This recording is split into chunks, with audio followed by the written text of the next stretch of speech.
الحمد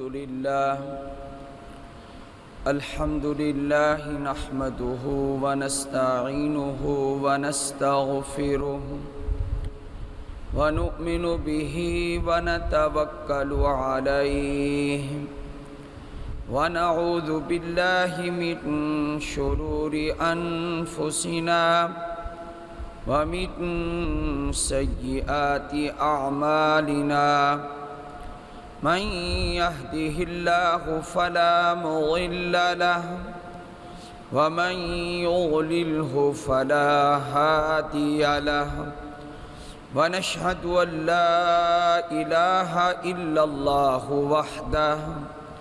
وحده لا شريك له ونشهد أن سيدنا ومولانا محمدا عبده ورسوله أما بعد فأعوذ بالله من الشيطان الرجيم بسم الله الرحمن الرحيم ولكل أمة جعلنا منسكا ليذكروا اسم الله على ما رزقهم من بهيمة الأنعام فإلهكم إله واحد فله أسلموا وبشر المخبتين.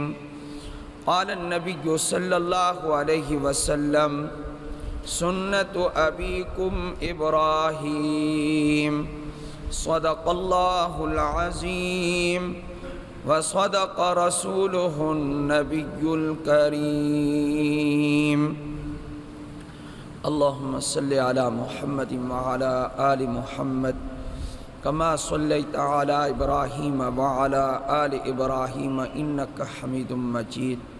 اللهم بارك على محمد وعلى آل محمد كما باركت على إبراهيم وعلى آل إبراهيم إنك حميد مجيد. اللہ تعالیٰ نے حضرت ابراہیم علیہ السلام کو کئی امتحانات میں ڈالا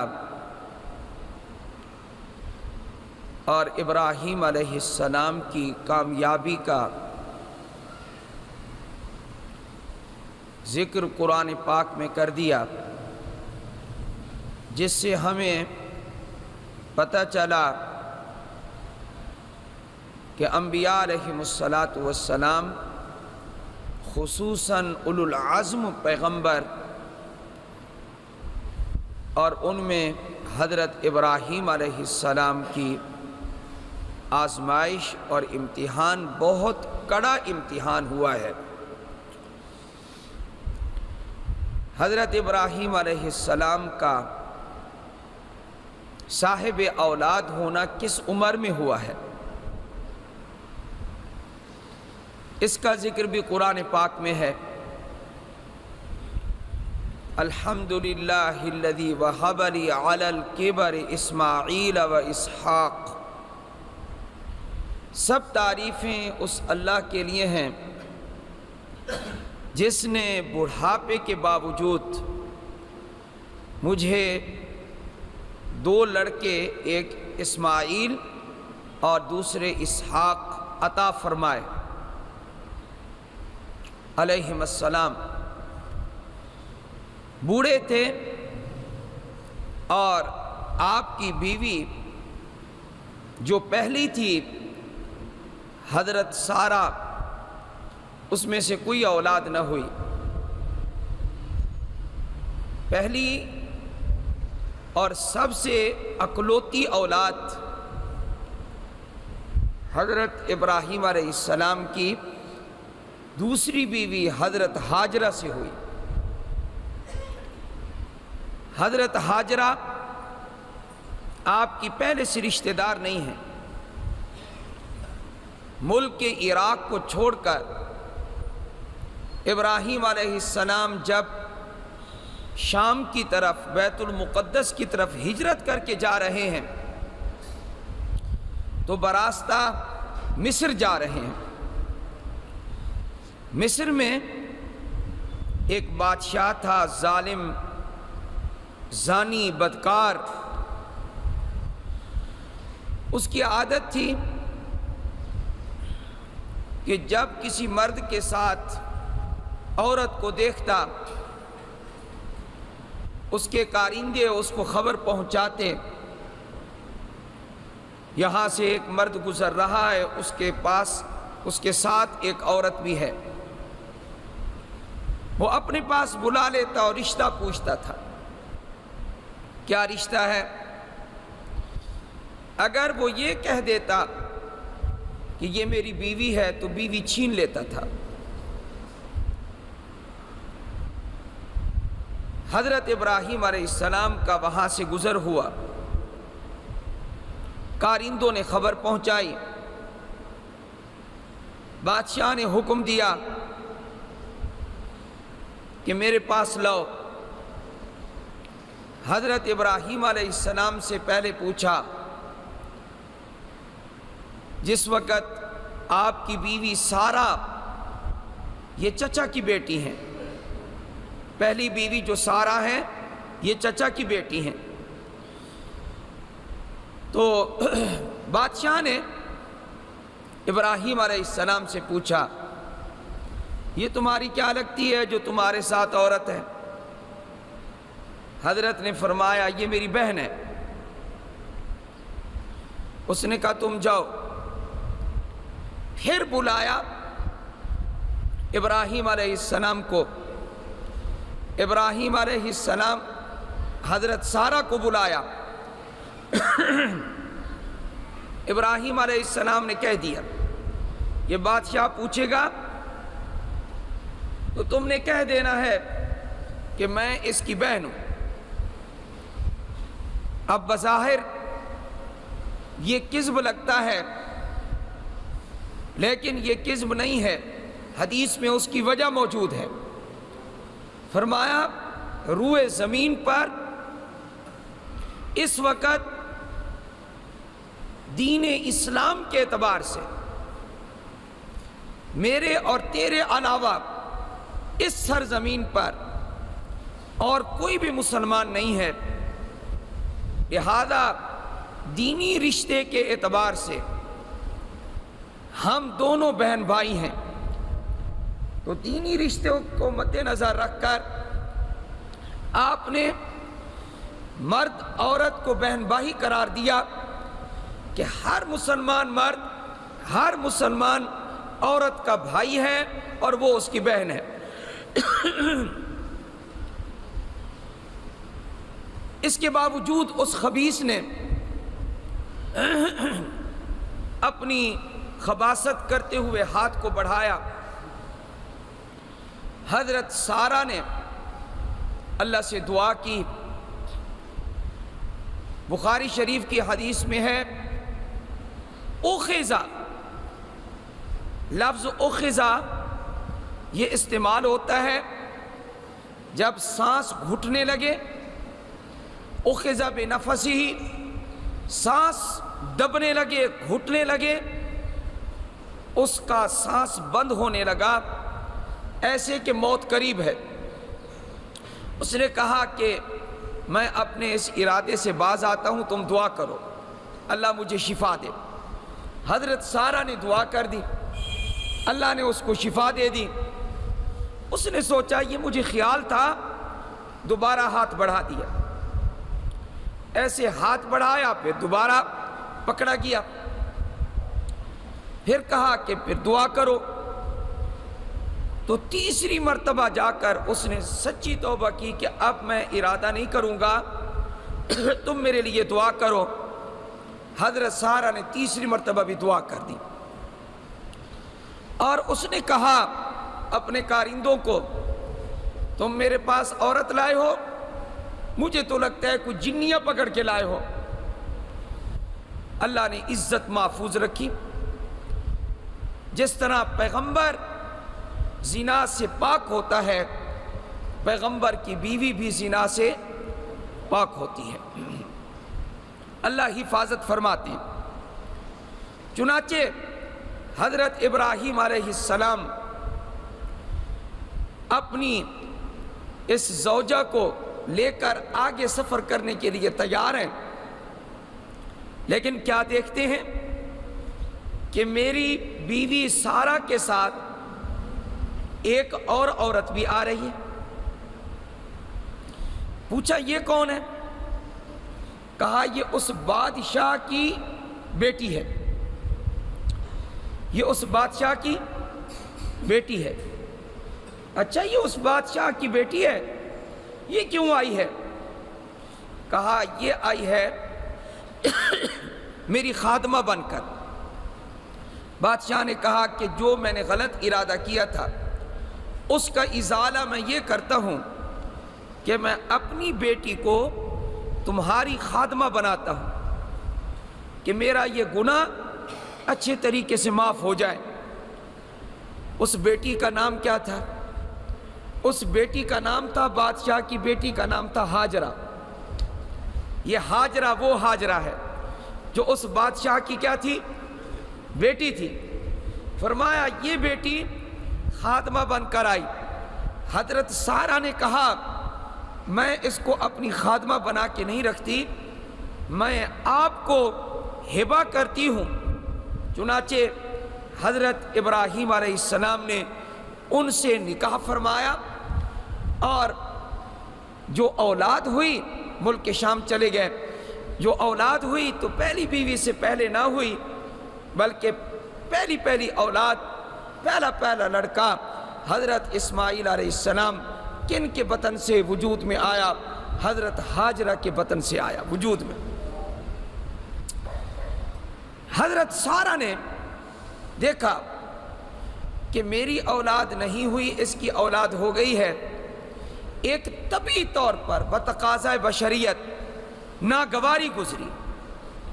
اللہ تعالیٰ نے حکم دیا اے ابراہیم علیہ السلام اپنے اس بیٹے کو اور اپنی اس بیوی کو ایک وادی میں چھوڑو۔ ملک شام سے دور دراز وہ وادی ہے۔ چنانچہ ابراہیم علیہ السلام اللہ کے حکم سے اپنی بیوی اور اپنے بیٹے، اکلوتے بیٹے، بڑھاپے میں ملنے والے بیٹے، بڑی دعاؤں سے ملنے والے بیٹے، ایک اور آزمائش آ گئی۔ ایک نمرود کی آزمائش تھی، آگ میں ڈالا۔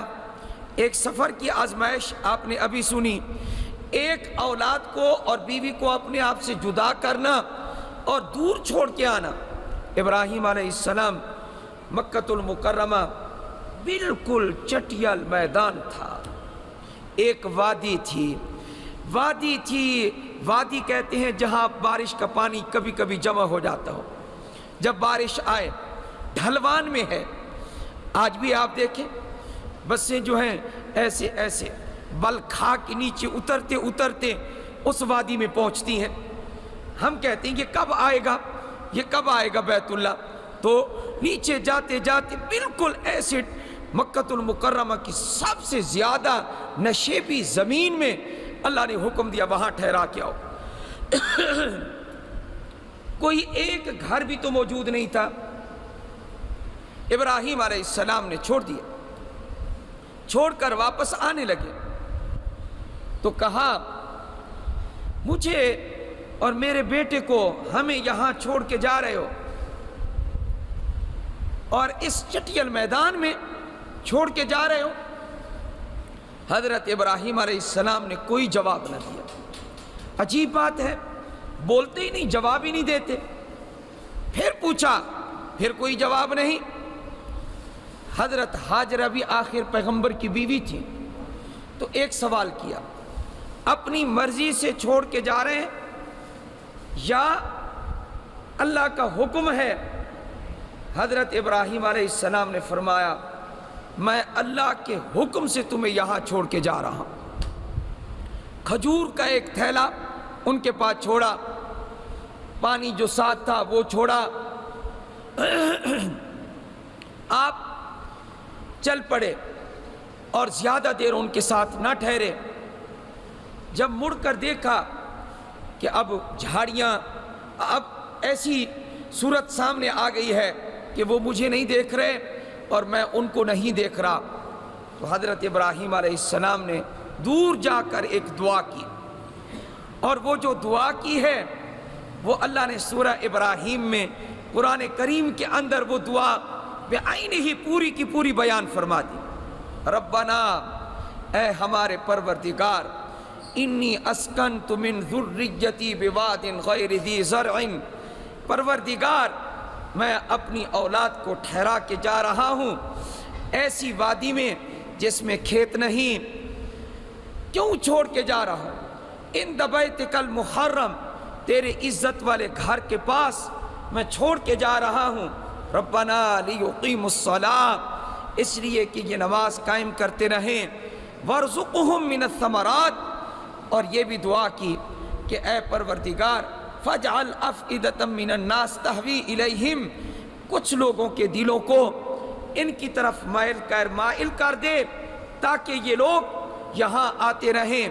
اور چونکہ یہاں باغات نہیں، یہاں کھیت نہیں، کچھ بھی نہیں، میں دعا کرتا ہوں اے اللہ گندم کی روٹی تو ان کو دے گا، اس لیے کہ ہر ایک کو خوراک تو ملتی رہے گی، لیکن یہ زمین قابل کاشت بھی نہیں، یہاں باغات بھی نہیں۔ اے پروردگار ان کو پھلوں کا رزق عطا کرنا، لعلہم یشکرون، تاکہ یہ تیرا شکر ادا کرتے رہیں۔ ملتان کا سب سے بہترین آم آپ کو ملتان میں نہیں ملے گا، سرگودے کا بہترین مالٹا اور کنو آپ کو سرگودے میں نہیں ملے گا، آپ کو مکہ المکرمہ میں ملے گا۔ دنیا کا بہترین انار آپ کو زیارت میں اور آپ کو بلوچستان میں نہیں ملے گا، آپ کو سب سے بہترین انار، سب سے بہترین انگور چمن میں نہیں ملے گا، سب سے اعلیٰ انگور، سب سے بہترین انار آپ کو مکہ المکرمہ میں ملے گا۔ ساری اعلیٰ چیزیں اللہ نے کہاں جمع کر دی ہے؟ مکہ المکرمہ۔ یہ کس کی دعا ہے؟ ابراہیم علیہ السلام کی۔ وارزقہم من الثمرات لعلہم یشکرون، چھوڑ کر آ گئے۔ پھر ملک شام گاہے گاہے جاتے تھے، دیکھ کر آ جاتے تھے۔ حضرت کی عمر 13 سے 14 سال کی ہوئی، اللہ نے ایک حکم دے دیا خواب کے ذریعے۔ خواب 3 راتیں آپ نے دیکھا، میں اپنے بیٹے کو اپنے ہاتھ سے ذبح کر رہا ہوں۔ ابھی تک اسحاق علیہ السلام پیدا نہیں ہوئے۔ آپ نے جب خواب دیکھا، 8ویں کی رات کو خواب دیکھا۔ پہلی مرتبہ خواب کب دیکھا؟ 8ویں کی رات کو۔ صبح اٹھے، کہنے لگے اللہ کا حکم ہے، لیکن یہ ضروری نہیں ہے کہ اللہ کا حکم بیٹے کے ذبح کرنے کا ہو، بلکہ ہو سکتا ہے اللہ کا حکم قربانی کرنے کا ہو۔ چنانچہ 100 اونٹ آپ نے 8ویں کے دن قربان فرمائے۔ کتنے اونٹ جی؟ 100 اونٹ۔ اس کے بعد 9 تاریخ کو پھر خواب دیکھا، میں اپنے بیٹے کو اپنے ہاتھ سے ذبح کر رہا ہوں۔ صبح اٹھے، یہی سوچا کہ شاید قربانی کا پھر حکم ہے اور پہلے والی قربانی شاید قبول نہ ہوئی ہو۔ پھر 100 اونٹ 9 کے دن کو آپ نے ذبح فرمائے، 200 اونٹ قربان کر دیے۔ اس کے بعد پھر 10ویں کی رات آئی، پھر خواب دیکھا، میں اپنے بیٹے اسماعیل کی گردن پر چھری چلا رہا ہوں، یہی دیکھا۔ اور 10ویں کے دن ارادہ کر لیا، نہیں، اللہ اونٹوں کی قربانی کو قبول نہیں فرما رہے، ورنہ مجھے خواب نہ آتا۔ پیغمبر کا خواب سچا ہے، برحق ہے، اگر قربانی قبول ہو چکی ہوتی تو اللہ تعالیٰ مجھے پھر خواب نہ دکھاتے۔ معلوم ہوتا ہے کہ صرف اور صرف اللہ میرے بیٹے کی قربانی کروانا چاہتے ہیں۔ چنانچہ آپ نے اپنی بیوی کو کہا کہ میرے بیٹے کو سنوارو۔ یہ ان کو غسل دیا گیا، انہوں نے غسل فرمایا اور کپڑے نئے پہنے اور اپنے باپ کے ساتھ روانہ ہو گئے۔ باپ لے کر جا رہا ہے اور نہیں بتا رہا کہ کدھر میں لے کے جا رہا ہوں۔ رسی ساتھ ہے کہ جسم باندھوں گا، ساتھ رسی بھی لے لی، اور جنگل میں راستوں میں گزرتے ہوئے، بیابان سے گزرتے ہوئے مینا پہنچے ہیں۔ 3 مرتبہ شیطان آیا اور شیطان نے آ کر کہا آپ اپنے بیٹے کو ذبح نہ کریں، اس لیے کہ یہ ایک خواب کی بات ہے، آپ خواب پر عمل کر رہے ہیں، اپنی اکلوتی اولاد کو آپ ذبح کر رہے ہیں۔ آپ کے ہاں کوئی ڈھیر لگا ہوا ہے اولاد کا جو آپ اپنی اولاد کو ذبح کر رہے ہیں، بڑھاپے کا زمانہ چل رہا ہے، آپ کا دست بازو بن رہا ہے، یہ عمر ہے کہ آپ کا دست بازو اور آپ کا معاون بن رہا ہے، آپ کا مددگار ثابت ہو رہا ہے۔ اس عمر میں آپ اپنے بیٹے کو ایک خواب کی وجہ سے ذبح کر رہے ہیں۔ ایک مرتبہ شیطان آیا، آپ نے 7 کنکریاں ماری۔ دوسری مرتبہ شیطان وسوسہ ڈالنے آیا، آپ نے 7 کنکریاں ماری۔ تیسری مرتبہ شیطان وسوسہ ڈالنے آیا، آپ نے 7 کنکریاں ماری اور شیطان کو دور کر دیا۔ آج کا وہ دن ہے، آج یہاں 9 تاریخ ہے اور مکہ المکرمہ اور سعودی عرب میں آج 10 کی تاریخ ہے۔ میں یہاں جمرات کی رمی کا ذکر کر رہا ہوں، ہم یہاں بیان کر رہے ہیں، حاجی وہاں شیطان کو کنکر مار رہے ہیں اور ان کی رمی کر رہے ہیں۔ اور کیسے مار رہے ہیں؟ بسم اللہ اللہ اکبر کہہ کر کنکری پھینکتے ہیں، اللہ کی بڑائی بیان کرتے ہوئے کنکری کو پھینک رہے ہیں۔ تو فرمایا یہ تینوں شیطانوں کی یہ جو رمی ہے، پہلے دن ایک کی، دوسرے دن تینوں کی، تیسرے دن بھی تینوں کی، اگر چوتھے دن کرے گا پھر بھی تینوں کی رمی کرے گا۔ یہ 3 دن تک شیطان کو کنکریاں مارنا، 7 کنکریاں مارنا، یہ 70-75 کنکریاں یہ مارنا، یہ کنکریاں مارنا، یہ کب سے چلا آ رہا ہے؟ حضرت ابراہیم علیہ السلام کے دور سے یہ چلا آ رہا ہے۔ اور ہر کنکری کو مارتے وقت کیا پڑھنا چاہیے؟ بسم اللہ اللہ اکبر اللہ اکبر کہہ کر کنکری کو پھینکنا چاہیے۔ اور جس کی کنکری قبول ہو جاتی ہے، فرشتے اس کی کنکری کو اٹھا لیتے ہیں اور وہ کنکری غائب کر دی جاتی ہے، اور جس کی کنکری قبول نہیں ہوتی وہ پڑی رہ جاتی ہے۔ حضرت ابراہیم علیہ السلام نے شیطان کو کنکریاں مار کے دور کیا، اور آپ نے اپنے بیٹے کو بتایا کہ 3 راتوں سے میں خواب دیکھ رہا ہوں کہ انی اذبحک فانظر ماذا تری، 3 راتوں سے میں تیرے گلے پہ چھری چلا رہا ہوں، اب بتا تو غور کر کے تیری کیا رائے ہے؟ فرمایا اگر تو یہ مان جائے گا تو ٹھیک ہے، زبردستی نہیں کرنی پڑے گی، ورنہ اللہ کا حکم پورا کرنے میں مجھے زبردستی بھی کرنی پڑی تو میں زبردستی اس کو لٹا کے اللہ کا حکم پورا کروں گا۔ اب اسماعیل کی بات سنیں، اسماعیل نے کیا جواب دیا؟ میرا آپ کا بیٹا تھوڑا تھا، میری آپ کی اولاد تھوڑی تھی، یا میں اور آپ ابراہیم تھوڑے ہیں؟ نہ آسمان نے ایسا منظر دیکھا، نہ زمین نے کبھی ایسی کشش دیکھی کہ خدا کا حکم کیسے پورا کیا جاتا ہے، اور اس عشق کی راہ میں کیا کیا قربان کرنا پڑتا ہے۔ سید مولانا حضرت مولانا یوسف لدھیانوی رحمت اللہ علیہ نے فرمایا جب کسی کو عشق ہو جاتا ہے تو ناسے آتے ہیں، نصیحت کرتے ہیں، اس عشق کو چھوڑ دے، اس عشق میں تیری جان چلی جائے گی، اس عشق میں تیرا یہ برباد ہو جائے گا، یہ مال برباد، تن برباد، دھن برباد، یہ سب چیزیں برباد ہو جائیں گی۔ لیکن جس کو عشق چڑھ جاتا ہے وہ کبھی ناسے کی نصیحت پر عمل نہیں کرتا۔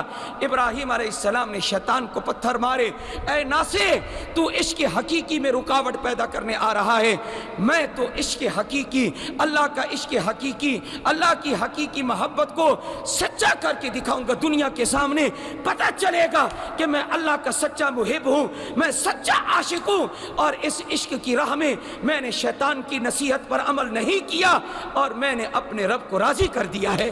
فرمایا ایک طرف ہو جا۔ اب بیٹے کی باری آئی، فانظر ماذا تری، تو بتا تو کیا کہتا ہے؟ تو بیٹا اسماعیل نے کہا یا ابتی یا ابتی، اے میرے پیارے ابا جان، مجھے پتا ہے کہ باپ نے کہا یا بنیا، اے میری پتری، سبحان اللہ، یا بنیا کا ترجمہ اے میرے پیارے بیٹے، یا ابنی نہیں فرمایا، جدائی کا وقت ہے، میں ذبح کروں گا، تیرا خون نکل جائے گا اور قیامت سے پہلے پھر ملاقات نہ ہو سکے گی۔ ابراہیم علیہ السلام نے کہا یا بنیا، میرے پیارے بیٹے، میں کیا کر رہا ہوں؟ 3 راتوں سے تجھے دیکھ رہا ہوں، تیرے گلے پہ چھری چلا رہا ہوں۔ تو آگے بیٹے نے کیا کہا؟ یا ابتے، اے ابا جان، اے میرے پیارے ابا جان، افعل ما تؤمر، جو آپ کو رب کی طرف سے حکم ملا ہے میری جان کی پرواہ نہ کیجئے، رب کے حکم کو پورا کر کے دکھائیے۔ کیسے رب کا حکم پورا کیا جاتا ہے؟ یا ابت افعل ما تؤمر، تو تڑپے گا تو نہیں، تو واویلا تو نہیں کرے گا، بیٹے نے وعدہ کیا ستجدنی انشاءاللہ من الصابرین، آپ اللہ نے چاہا تو آپ مجھے صبر کرنے والوں میں سے پائیں گے، میں نہیں چیخوں گا، میں نہیں تڑپوں گا، میں اپنے اعتبار سے صبر کا مظاہرہ کروں گا۔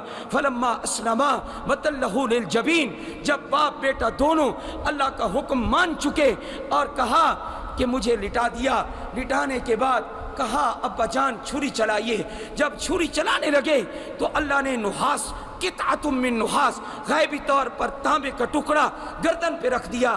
اللہ کی طرف سے وہ ٹکڑا رکھا ہوا نظر نہیں آ رہا تھا۔ ابراہیم پیغمبر اور اتنی طاقت پیغمبر میں، چھری طاقت سے چلا رہے ہیں لیکن چھری چلتی نہیں ہے۔ حضرت ابراہیم علیہ السلام چھری چلا چلا کے تھک گئے۔ مولانا روم نے فرمایا، زبان حال سے پوچھا چھری چلتی کیوں نہیں ہے؟ قال سے نہیں، فتویٰ نہ لگانا، یہ اولیاء اللہ کی یہ زبان ہے۔ فرمایا چھری تو چلتی کیوں نہیں ہے؟ دو جواب دیے۔ فرمایا پہلا جواب یہ ہے کہ تو ایک مرتبہ کہتا ہے ابراہیم کہ تو گلا کاٹ، اللہ کا حکم پورا ہو، اللہ کی طرف سے 100 مرتبہ آواز آتی ہے اے چھری تو نے کاٹنا نہیں ہے، اب بتا میں تیری بات مانوں یا تیرے رب کی بات مانوں؟ اور فرمایا مجھے یہ تو بتائیے، آپ کو رسیوں سے باندھ کر جو آپ کو من جنیق کے ذریعے آپ کو آگ میں ڈالا گیا تھا، اس آگ نے آپ کو کیوں نہ جلایا؟ ابراہیم نے کہا آگ کو اللہ نے حکم دیا، قلنا یا نار کونی بردم و سلاما علی ابراہیم، اے آگ ٹھنڈی ہو جا میرے ابراہیم پر اور سلامتی والی بن جا، میرے ابراہیم کا ایک بال بھی نہ چلے، میرا ابراہیم آگ میں نہیں گلزار میں ہونا چاہیے، ایک باغ میں ہونا چاہیے، میرے ابراہیم کو تکلیف نہ ہو۔ وہاں آگ نے کیوں نہ جلایا؟ فرمایا رب کا حکم تھا۔ فرمایا سن لے اے ابراہیم، میں کیا کروں؟ میرا رب مجھے یہی حکم دیتا ہے کہ تو ہر جگہ کاٹ، لیکن آج اسماعیل کا گلا نہیں کاٹنا۔ فرمایا یہ چھری چل رہی تھی، باتیں ہو رہی تھیں، حضرت اسماعیل چاہتے تھے میرا گلا کٹ جائے اور میرا رب مجھ سے راضی ہو جائے، ابراہیم چاہتے تھے میرے بیٹے کا گلا کٹ جائے اور میرا رب مجھ سے خوش ہو جائے۔ فرمایا ابا جان مجھے تو لگتا ہے آپ میرا چہرہ دیکھتے ہیں، میں آپ کا چہرہ دیکھتا ہوں، کیوں نہ ہو کہ آپ مجھے پیشانی کے بل لٹا دیں؟ بعض نے کہا اوندھا لٹا دیں۔ فرمایا ٹھیک ہے ایسا کر لیتے ہیں، میرے جسم کو بھی باندھ دیجئے رسیوں سے۔ فرمایا جسم کو رسیوں سے باندھ دیا گیا اور ان کو اوندھا لٹایا گیا یا پیشانی کے بل لٹایا گیا۔ وَتَلَّهُ لِلْجَبِينِ، جبین کا ذکر قرآن پاک میں موجود ہے۔ جب لٹا دیا گیا اور پھر چھری چلائی، فرمایا پھر بھی چھری نہ چلی اور چھری نے اسماعیل کا گلا نہ کاٹا۔ اسماعیل کا مشورہ بھی تھا کہ آپ مجھے ایسا کریں گے تو شفقت پدری آپ پر غلبہ نہیں کرے گی اور میرا گلا کٹ جائے گا۔ حضرت اسماعیل علیہ السلام نے یہ بھی فرمایا تھا کہ آپ اپنے کپڑوں کو مجھ سے دور رکھیں، ایسا نہ ہو میرا خون آپ کے کپڑوں پر گرے اور میرے ثواب میں کمی آ جائے۔ آپ باپ ہیں، باپ کے کپڑوں کو آلودہ کرنا اور گندا کرنا بے ادبی ہے، لہذا میں نہیں چاہتا میرے خون سے آپ کے کپڑے آلودہ ہو جائیں۔ کتنا پیارا فرزند ہے۔ حضرت ابراہیم علیہ السلام نے پیشانی کو بوسہ دیا اور پھر زمین پر لٹایا اور یہ بھی فرمایا تو کتنا میرا پیارا اچھا بیٹا ہے، خدا کے حکم کے پورا کرنے میں کتنا بہترین مددگار تو ثابت ہوا ہے۔ بیٹے کو لٹانے کے بعد یہ سارا قصہ مینا کے اندر پیش آیا جو میں نے آپ کو بتایا۔ فرمایا زور لگا رہے اور پیغمبرانہ زور ہے، طاقت ہے، لیکن چھری نہیں چلتی۔ فرمایا اللہ جل جلالہ حکم دیا جبرائیل علیہ السلام کو، جاؤ یہ مینڈھا جنت سے لے جاؤ اور آنن فانن زمین پر پہنچو، مکہ المکرمہ مینا میں پہنچو۔ اس حضرت جبریل علیہ السلام مینڈھا لے کر مینا میں ہم پہنچتے ہیں اور فرمایا آواز آتی ہے آسمان سے، قد صدقت الرؤیا انا کذالک نجزی المحسنین، یا ابراہیم قد صدقت الرؤیا، اے ابراہیم بس کرو، تو نے خواب کو سچ کر دکھایا۔ اللہ نے فرمایا تو سچا نکلا، قد صدقت الرؤیا، خواب تو نے سچ کر دکھایا۔ چنانچہ وہاں سے مینڈھے کو فرمایا اس کو چھوڑ دو، اسماعیل کو چھوڑ دو، اور اللہ نے یہ مینڈھا دیا ہے جنت سے بھیجا، 40 سال جنت میں چرتا رہا۔ حابیل نے جس کی قربانی کی تھی یہ وہ مینڈھا ہے۔ فرمایا 40 سال چرنے والا مینڈھا یہ ہم نے کس کی جان کا فدیہ دیا؟ اللہ فرماتے ہیں ہم نے فدیہ دیا، وَفَدَيْنَاهُ بِذِبْحٍ عَظِيمٍ۔ کیا عجیب قربانی تھی کہ قربان کرنے والا ابراہیم ہے، قربان ہونے والا اسماعیل ہے، اور ان کی جگہ پر فدیہ بن کے، بدلہ بن کے، جان کا بدلہ بن کے آنے والا مینڈھا کس سے آیا؟ جنت سے آیا۔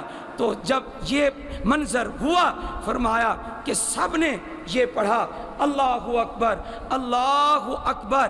یہ کس نے پڑھا؟ فرمایا ابراہیم علیہ السلام نے نہیں پڑھا، بلکہ حضرت جبریل علیہ السلام نے پڑھا اللہ اکبر اللہ اکبر۔ یہ کس نے پڑھا؟ جبریل علیہ السلام نے۔ یہ زور سے پڑھا اور حضرت ابراہیم کو اپنی طرف متوجہ کیا، میں مینڈھا لایا ہوں، ادھر دیکھو اے ابراہیم۔ اللہ فرما رہے ہیں آپ نے خواب کو سچ کر دکھایا، اللہ اکبر اللہ اکبر۔ یہ جبریل علیہ السلام نے پڑھا اور ابراہیم علیہ السلام نے جب مینڈھے کو دیکھا تو آپ نے پڑھا اللہ اکبر کے بعد لا الہ الا اللہ واللہ اکبر۔ جب اسماعیل علیہ السلام جی کھڑے ہو گئے کہ میری جگہ پہ مینڈھا آ گیا اور قربانی کا ثواب مل گیا، اللہ اکبر لا الہ الا اللہ، حضرت اسماعیل نے پڑھا واللہ اکبر اللہ اکبر لا الہ الا اللہ۔ یہ تکبیر پوری ہوئی اور یہ تینوں کلمات تین مقدس ہستیوں کے ہیں، اور اللہ تعالیٰ نے اس تکبیر کو ایسا قبول فرمایا، آج تک جاری ہے۔ اور ہم تکبیر پڑھتے ہیں یا نہیں پڑھتے؟ 5 دن کیسے پڑھیں گے ہم؟ اللہ اکبر لا الہ الا اللہ واللہ اکبر وللہ الحمد۔ پہلا حصہ کس کا کہا ہوا ہے؟ جبریل علیہ السلام کا۔ دوسرا حصہ کس کا کہا ہوا ہے؟ ابراہیم علیہ السلام کا۔ تیسرا حصہ کس کا کہا ہوا ہے؟ اسماعیل علیہ السلام کا۔ اور اللہ کی بڑائی اور کبریائی کا